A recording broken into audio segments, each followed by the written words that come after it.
Have you ever met the connector? Well, he ponders, he helps, he creates, he writes, he speaks. He basically connects people and brings them together. I speak about Paul Solano of PS and All Marketing Group. At psandallmarketinggroup.com, you will receive an assembled group of Paul's contacts and connections that cross into many sectors of life. Please contact Paul Solano at 617-240-4130 or psandallmarketinggroup@gmail.com if you are in the market for a wide array of services. Again, please contact The Connector, Paul Solano at 617-240-4130 or psandallmarketinggroup@gmail.com with any questions. And now, here's Paul Solano, the host of Paul Ponders. Welcome to Paul Ponders.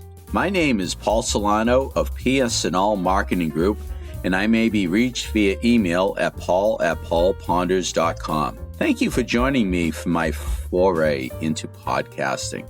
It is great to be collaborating with my friend and associate Chalonzo Amos of PodPro Entertainment to bring you some fun, exciting, and informative podcasts. For many years, I've been referred to as the Connector, or in Greater Boston circles as the Connector. With psandallmarketinggroup.com, I've created a side gig to connect you and get things done. Please sit back and relax and listen to today's podcast. If you are driving or operating heavy machinery and just listening, then please just listen and stay focused on your task at hand. Thanks again for listening. Enjoy my ponderings. Let #PaulPonders begin.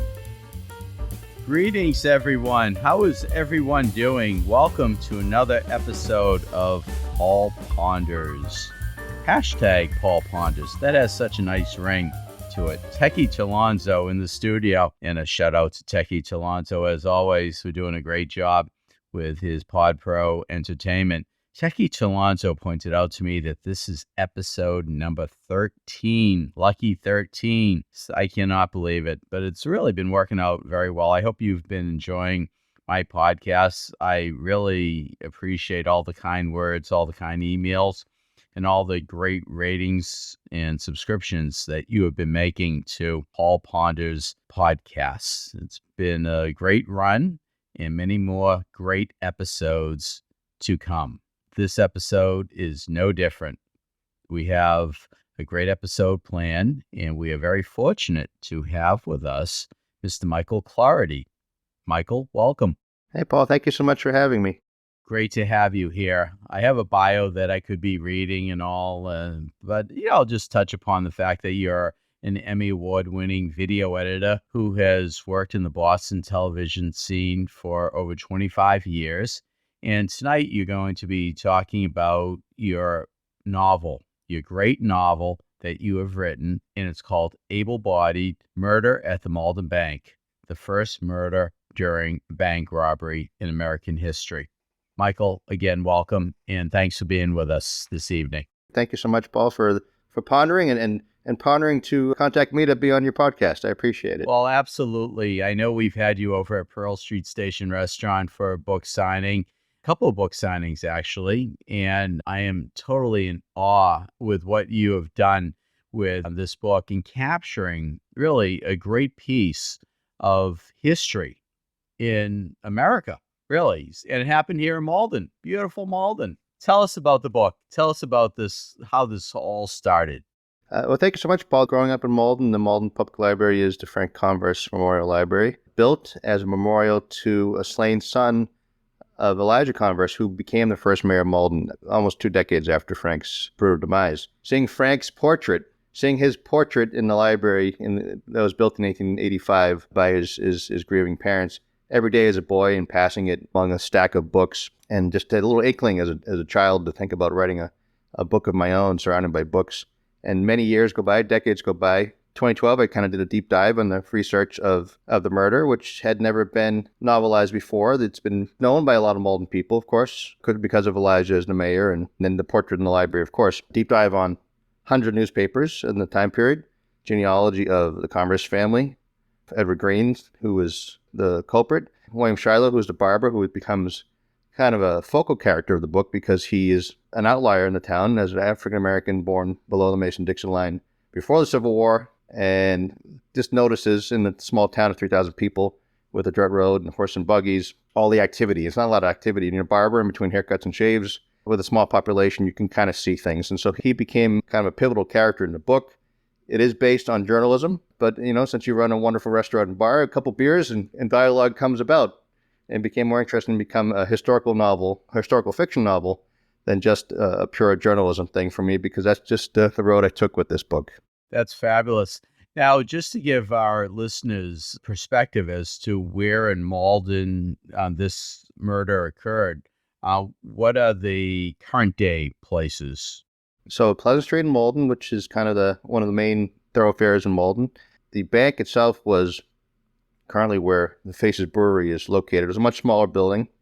The murder is December 15th, 1863, and that was a one-story building, the original First National Bank of Malden. Across the street from there was where but where the post office at the time is now Heel O'Neill's Restaurant and Pub, which are two stops on these wonderful Murder at the Malden Bank mystery pub crawls. We also have this year Perry Mason themed pub crawls, which are one of the stops, of course, starts at Pearl Street Station. That is correct, yes. The book details so many great things, and I also remember you once saying that John Wilkes Booth was associated in some form with this period of time. There's a character in the novel who's a real person called the Count, who is a Shakespearean actor. He gets in, without giving away too much of the true. It's a true story, but it is a fictionalized novel as well. He interjects himself into the story. He was a contemporary of John Wilkes Booth's father, as well as John Wilkes Booth and his brother Edwin, acting in Shakespearean plays throughout the country. He's mentioned, he doesn't play a part really in the book, but there are a lot of people who are connected to that time period who have some note in this country. I know you've gone on a book signing tour all around Massachusetts, New England. There has also been a beer, which was in fact made especially as a tribute to your book. So if you want to tell us about that. The thing, like yourself, I hope that I kind of, when you have a passion for something in your life, which I see that you do in many aspects of your life, Paul, I can't kind of help myself with these ideas that I come up with. And so I did think of, while I was writing the book, which is called Abel Bodied, ABEL, which is based on Cain and Abel. And they were two, the murderer and the victim were not blood relations, but all the newspaper reports were considered very, very close. So I thought of them as brothers. In the Civil War, all the newspapers I saw were looking ads for able-bodied men to fight. So I thought of Cain and Abel because it's the first murder of its kind. So I thought of Abel Bodied kind of has a beer sound to me. I always thought in the writing process, which took so long, of maybe asking a local brewery to make a beer in connection. And luckily, my friends and your friends too at Bone Up Brewery in Everett did make a beer called Chalk Outline. It's an Imperial Red, hoppy, and that was at your pub for a little bit. Yes, it was. So just a little marketing ploy, and it was just kind of a fun thing. I try to be innovative, but also do stuff that I like. And so I've been lucky with that and met a lot of great people along the way, like Liz and Jared at Bone Up, like yourself, other people. Malden Mayor's been terrific. Kevin Duffy, who is a big part of Malden's been terrific, working as a strategic manager for businesses. Just the happenstance of this, you probably know this very well yourself. A lot of, luck is kind of preparation meets luck. So you need the timing. So you kind of do stuff and then things occur. And this is kind of what's happened in this case on a very small scale, but it's been a lot of fun. Well, I think, was it Thomas Edison who said luck is where perseverance and hard work collide? I believe it was him who said that. And it is so true. But really, I always go by the 5 Ps. The poor planning prevents proper performance. And I think that you've just done an absolutely wonderful job just planning out your marketing strategy, obviously the book, your marketing strategy, and everything you're doing right now. And you are, in fact, hitting all the right buttons with great collaborations with other groups in the city of Malden. One of our past podcast guests was Mystic Side Opera, and I believe that you're doing something with the Mystic Side Opera company. Yet another fortuitous event of just meeting people. I'm lucky that the book has a certain resonance with Malden people, or people in the area and the history. Like you said, it is a historical event in our nation as well as just a regional local event that has a lot of significance with the Converse family and our hometown of Malden. Gene Sticko and his lovely wife Natalia, opera singer with the Opera Mystic Side Opera Company, they took an interest in my novel, and he's another guy too, like yourself and a lot of people I admire who I meet. Just you can kind of see he's very driven, and so he has a lot of big ideas, and you need big ideas because you have to throw a lot of darts to hit the dartboard. You can't just. You think about baseball, two people, 300, Ted Williams, all these people. You got to take a lot of swings and misses, but you got to hit. You got to keep swinging and hit big, and I think I hope that's a compliment for Jane. And I try to do the same myself, and I hope I think the same for you. It's a Malden story, and so the real person, William Shiloh, the barber, his establishment was where All Seasons Table currently is located on Pleasant Street. So it's adjacent to where the bank would be. If you're in All Seasons Table, the bank would be to the right, and then the post office would be across the street, kind of diagonally to the right. William Shiloh in the newspaper reports is mentioned a couple times, very briefly. He's focused, of course, on the victim and on the killer, and on the father with his prominence that he had even before he was mayor. But William Shiloh kind of spoke to me, and so when Jane was reading this, he saw a real person, but also a character that he could focus his opera on. And he's written the first act, which I have nearby, which I've read. He gave it to me a couple months ago, and does really take the source material from the book of William Shiloh and his barbershop, and then how the murder unfolds and how his dilemma of coming forward or not, and what part he should play, as a black man in 1863. One line in my book, which I'm always proud of, that my copy editor liked, is that just because of the proximity of his shop, his shop faced north, but the south was always behind him. So the Civil War is going on. There's a lot of play, and he is a real person. I did fictionalize and make assumptions, like I did with all the people in the book where I'm adding dialogue, but I kind of made a pretty strong assumption about guessing where he was, what he had to win or lose in coming forward. So he is the focus of the play. It's going to be called the opera, I should say. It's going to be called Shiloh's Razor, which I had a chapter named Shiloh's Razor because it's a thin line he's crossing. Barbers used straight razors to shave people back then, and it was a very skilled position to be able to use that without causing a lot of injuries to their clients. That is a great story and a great description of what is coming down the road for your great avenue of distribution, right? It's terrific. And actually, Jane had labeled the initial play idea, I keep saying play because I think of it as stage production, but it is an opera, so you have singers and you have, it's stage production is not really my forte, and it's great that the source material, that he likes it and he's crafting it and adding in the other elements and getting other people that bring different skill sets that will help make that a success. So initially it was called Abel Bodied, the opera, and I thought of Shiloh's Razor because that was the character.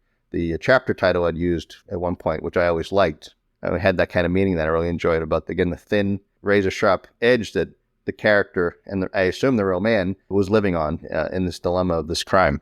That's great. Well, maybe one day we'll shoot for a play as well after the opera. So we got the book, we have the opera, a play down the road. Okay, I see some Tonys down the road. Why not? Let's make it happen, right? Why not? It would be terrific. Gene mentioned that he has big ideas, and so I really love his enthusiasm, which I know you can kind of probably see. It's kind of tough word to say after COVID, but it is infectious. He is really driven and focused, and he has a lot of ideas, and so I'm thrilled by his commitment and interest in this story and bringing it to stage as an opera. That's great. Now, what about our listeners are probably wondering, is there a sequel? Is there a book number 2? It's funny, you think about George R.R. Martin trying to finish that Game of Thrones final couple books, and that's ponderous, and so what he did is amazing, of course, his success. I was pretty the way I approached this book initially, Paul, is I had so much research in the beginning of it. It took almost 10 years to finish the first book because I had 2 books, and the only reason I could take the first book and polish it was to kind of find a middle part, cut it, and then just put the second part of the story aside, and then just work on the first book, hire a copy editor, and then work on it some more, hire a proofreader, interior designer, did all that kind of legwork, cover design. I was pretty confident the second book would just kind of come together easier, but it's something that I've been working on, and I've made good strides this year. I felt a little cocky initially. I thought I could kind of put it out relatively quickly because I did kind of have the team in place that I'd worked with before, but it's also being happy with it, and also process is the first book is a learning process, like anything. And so the second book, I think I've learned things. Some things in the second book are some of the best things I've written, I think. And some, it's all based again on a true story with fictional elements, which involve dialogue and some pacing. Nice. Now, are you at liberty to give a working title of the book? A couple people have let it slip. I may have told you before. I think it'd be more fun, maybe perhaps when I get closer, to reveal it in a way that may help build momentum. Fair enough. Fair enough. But I on like that. to keep it. I like to keep it similar. I'll say you want to keep kind of a branding, so it is very similar, and there's a rationale behind that. It will continue the story from where it ends in the first book. It will have the same real life people who are again fictionalized somewhat, and I think it's going to be terrific when I do finish it. And I'm going to spend some time. I have some time coming up soon where I'm going to really take a whole week vacation and just kind of try to work on it. The first 100 pages are pretty solid right now. It has a female protagonist this time, who's one of the people who's in the first book, and it kind of focuses on her, and she is in the first book, and the other characters in the first book, and how their real life stories pan out, again with the dialogue and everything else fictionalized by me. Now, I'm going to ask you a question about what kind of mood do you have to get into? Do you have to be like in a quiet room? Are you by the ocean? Where do you do the bulk of your writing? I wish I was more regimented, and I kind of when I've done a lot of research on how successful or even novice people approach this craft as it is. My little dog gets me moving all the time. I named since I did self-publish, I named the publishing company Minpin because I have this little. Now she's 15. She's not in the room now. She's upstairs sleeping. But I'm at her beck and call. So I wish I had better blocks. There are times where I have good blocks of stuff, and I wish I was more regimented. And I've try to do that. I did great towards the end of my first book to try to focus on it because I knew I had the momentum, and I kind of kept going. And there's certain parts, and there was a little part in the second book which was kind of hanging me up because it's based on some court stuff, and some of the legalese in the 1860s is problematic, so I have to kind of update it and take things out, add things in to kind of make it move. But I had some progress on that recently. But I wish I had a better regimented thing. I think, some people go to a Starbucks or they go, to a pub there, or they ever go, and as long as they have a Wi-Fi, and they can kind of, sometimes they like the noise of other people. Other times they want to go to a library, they want to go other places. I do have an office, and I kind of need to have more of a regiment, but it's just the way it works in a weird way. And sometimes when it comes, it's just an avalanche, and it's great. That is really awesome, the way that all that plays out. It's a great explanation as to how everything comes to be. Now, I remember us chatting about the wonderful experience that you had with the Converse family when there was a private gathering, and I thank you for the invitation to that. I wasn't able to make it that weekend, but tell me about what it was like to meet the descendants of Frank Converse and the Converse family. What was that like?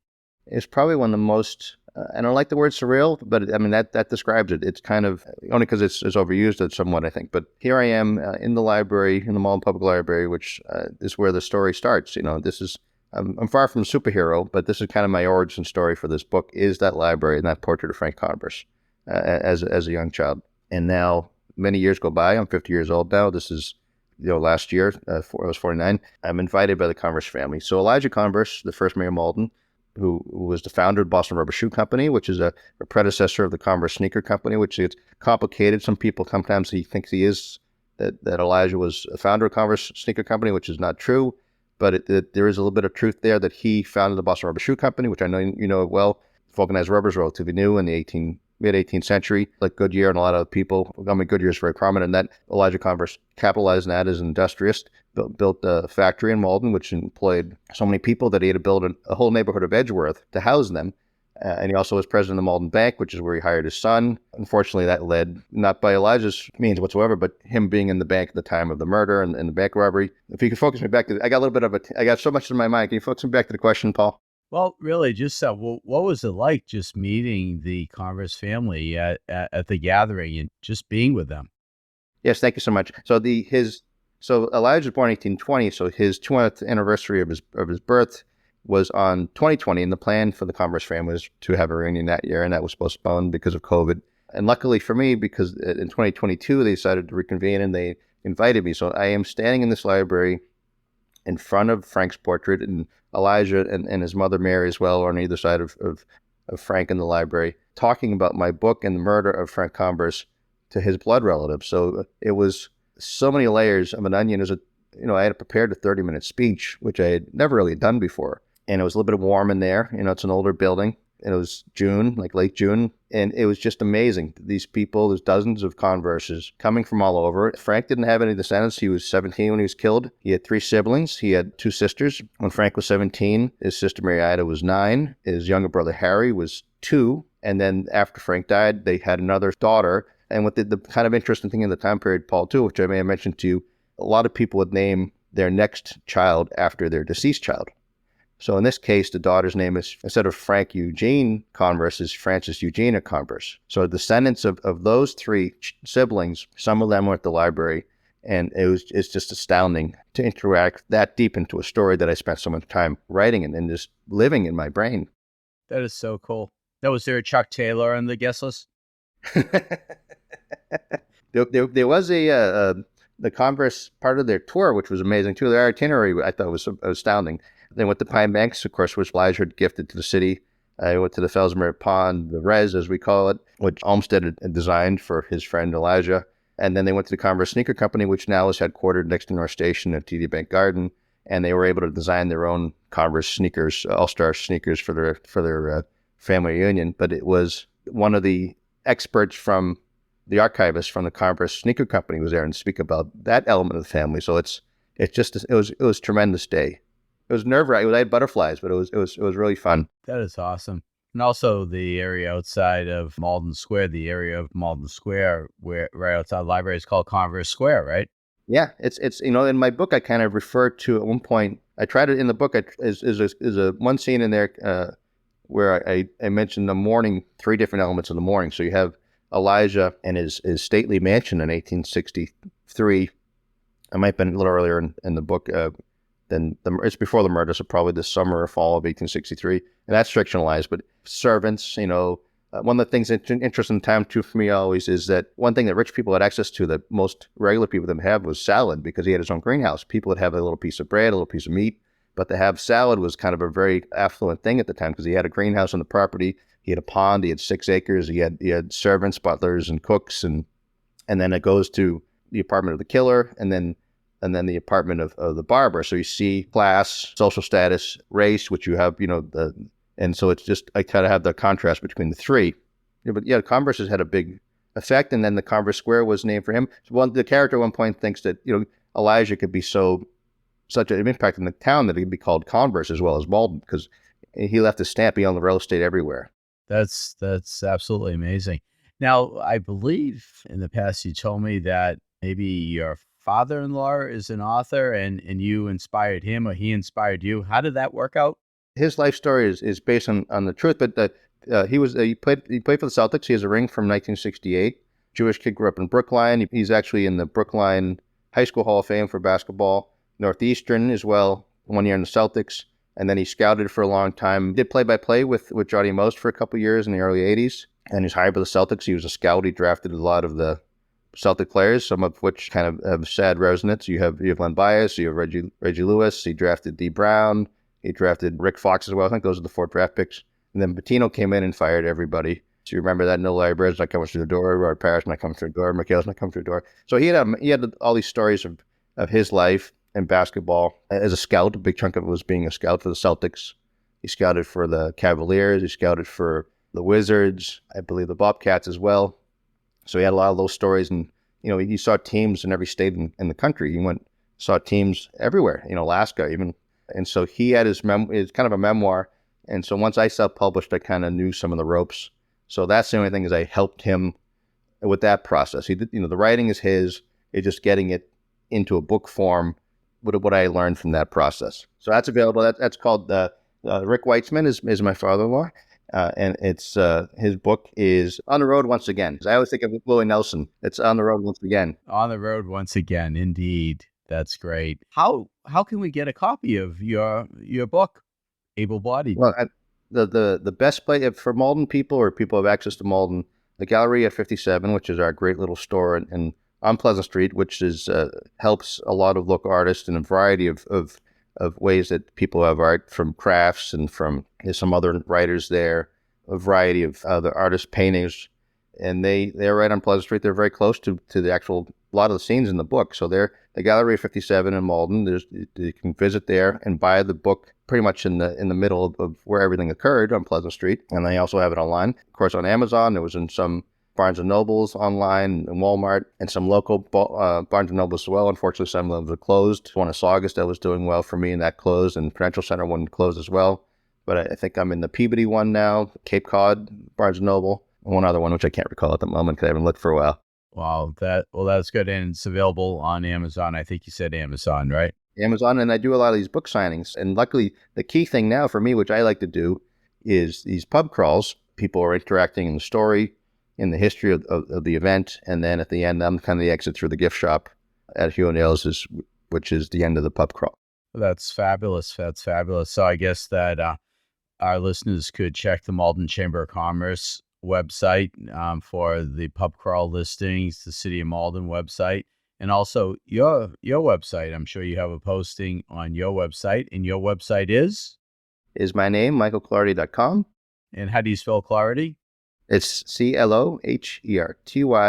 Michael, normal spelling.com. Also, the Malden Gaming District has links to both the pub crawl that's connected to my novel and the true story, and also the Perry Mason novels, which are side by side this year. Every other Saturday in the summer, there's one or the other. And I'll give a shout out to Earl Stanley Gardner, the author of the Perry Mason novel. And, Perry Mason was just a popular TV show in the 60s and 70s. As I think I have pointed out in past postings, there are some Malden connections with the characters, Perry Mason novel, the Perry Mason show. So it's pretty fascinating. He lived in Malden until he was 15, and then he moved to L.A., was a lawyer. He's very similar to the character that he wrote, from my knowledge of it. He represented a lot of people in Los Angeles, in the 30s, and I guess be the 20s and 30s, of people who kind of didn't have a lot of representation. Turned that into a fictional form. Of course, it was an HBO show for a couple of years now, too. I think it was canceled. It was going to be a third season, but it was canceled. So it is kind of in zeitgeist of America. Everyone knows Perry Mason. People use Perry Mason as just an example of a lawyer when they're talking about law. You're right. Yeah, they often do that between F. Lee Bailey and Perry Mason. Those two names are really mentioned. I was going to ask you a question about your daytime job. Okay, your daytime job is, as I mentioned at the top of the podcast, is with a major Boston television station. But if you just want to tell our listeners what you have done and how you won an Emmy.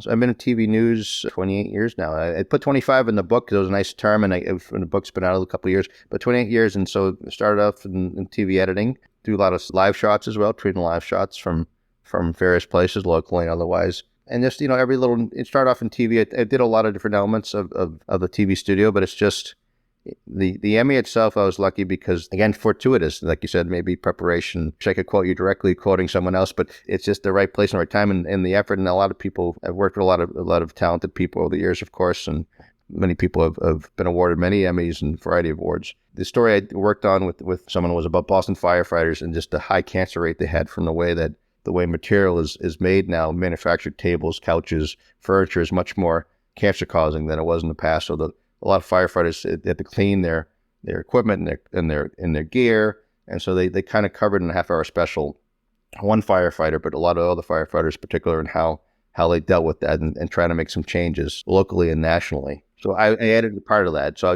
I was a part of a larger team, and I was very honored to be part of it and be awarded an Emmy. A very important story, absolutely.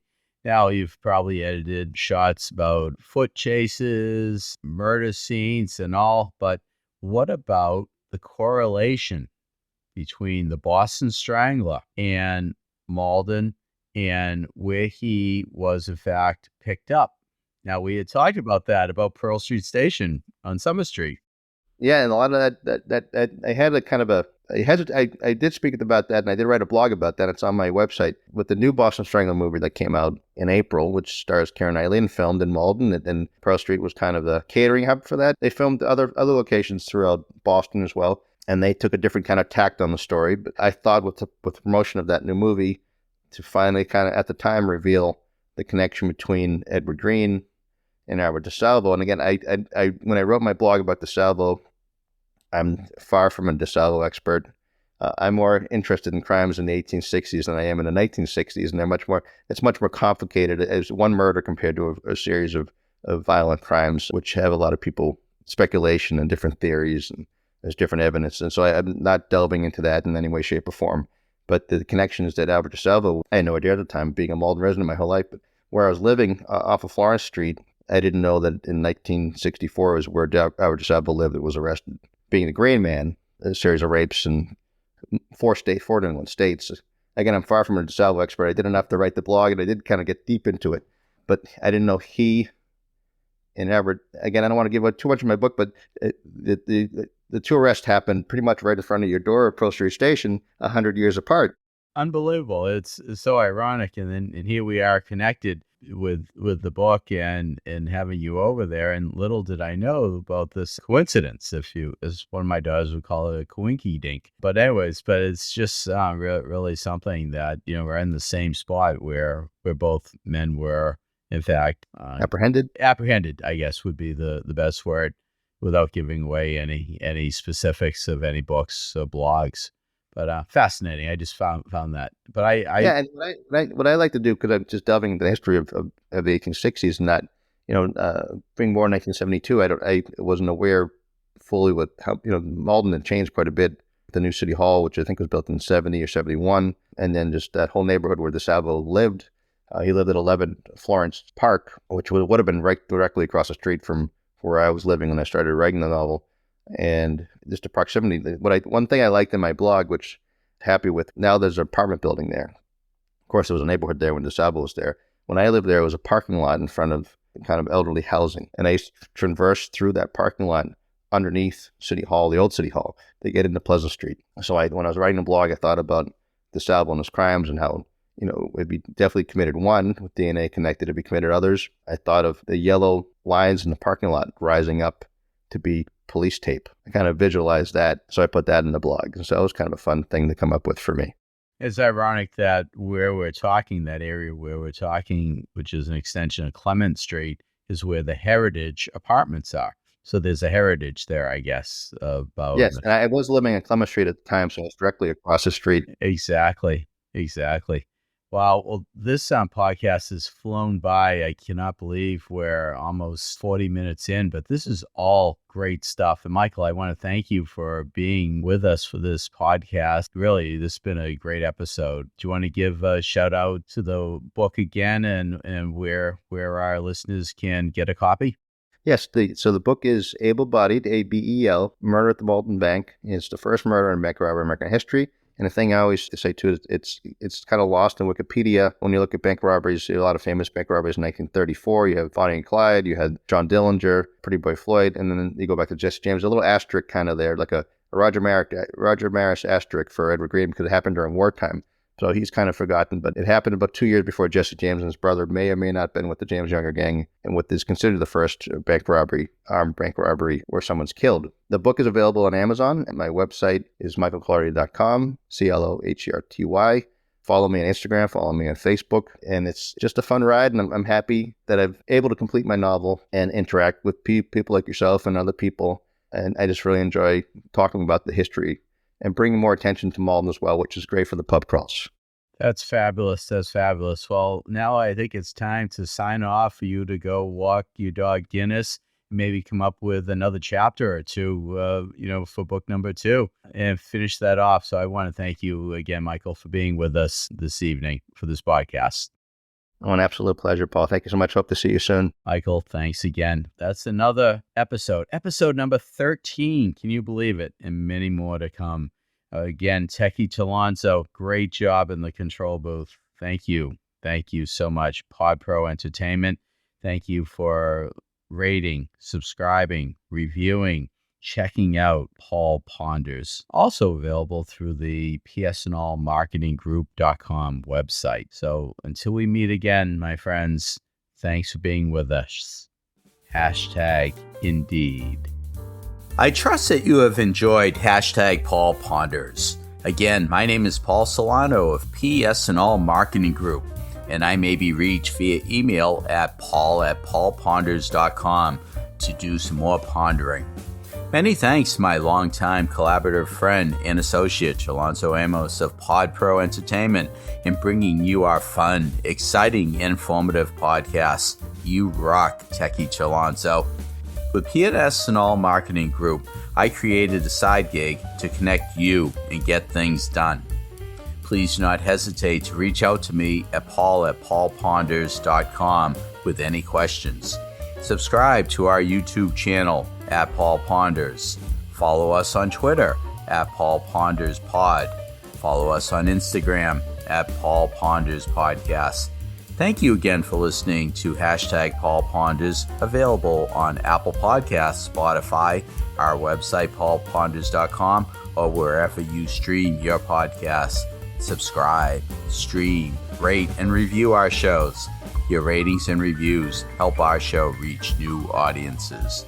Produced by Pod Pro Entertainment, #Paul Ponders lives within a network of podcasts located at podproentertainment.com. #the new radio. Until we meet again, my friend, stay well. #Indeed.